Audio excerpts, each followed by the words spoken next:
Të dëshironim që gjykata kushtetuese dhe besoj që do të jap, si më thon, një orientim sqarues dhe shtërrues për shkeljet që kanë ndodhur dhe po ndodhin në seancat e përsëritura të Kuvendit të Kosovës. Këtu gjykata edhe mund të konsultojë dhe të shfrytojë gjitha, themi ashtu, praktikat parlamentare të shteteve të Bashkimit Evropian. Presim që gjykata kushtetuese në afatin optimal të na krijojë apo sqarojë gjitha ato që ne kemi ngritur tashmë në letrën e dërguar gjykatës kushtetuese si subjekte politike bashkë me subjekte tjera opozitare. Do të dëshironim që gjykata kushtetuese dhe besoj që do të jap, si më thon, një orientim sqarues dhe shtërrues për shkeljet që kanë ndodhur dhe po ndodhin në seancat e përsëritura të Kuvendit të Kosovës. Në çfarë do rrethon e vendimit të gjykatës kushtetuese asnjëherë Partia Demokratike dhe as ne si individ deputet nuk i kemi kontestuar dhe nuk i kontestojmë. Gjykata kushtetuese në momentin që e pranon kërkesën në fjalë,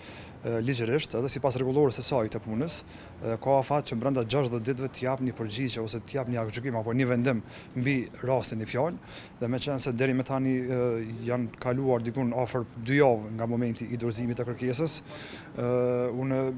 nuk pres që në një afat sa më shpejt gjykata të nxjerrë vendimin në fjalë, kjo për faktin se proceduralisht si kërkesë do të shfrytohet jo vetëm sa i përket pranimit dokumenteve të anës së deputetëve, por jam i sigurt që gjykata do të trajtojë dhe do të shfrytojë edhe vlerësimet e opinionit të Komisionit Venecias. Unë besoj që ata do të marrin mendime edhe nga Komisioni i Venecias për çështjen e procedurës së fshehtë të votimit gjatë një seance konstitutive, dhe po ashtu gjykata edhe mund të konsultojë dhe të shfrytojë gjitha,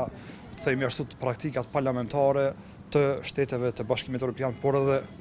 të botës ato praktika të mira ashtu që janë parlamentare, si dhe gjithashtu mund të konsultoj vendime gjyqësore të ngjashme të gjykatave të ndryshme kushtetuese.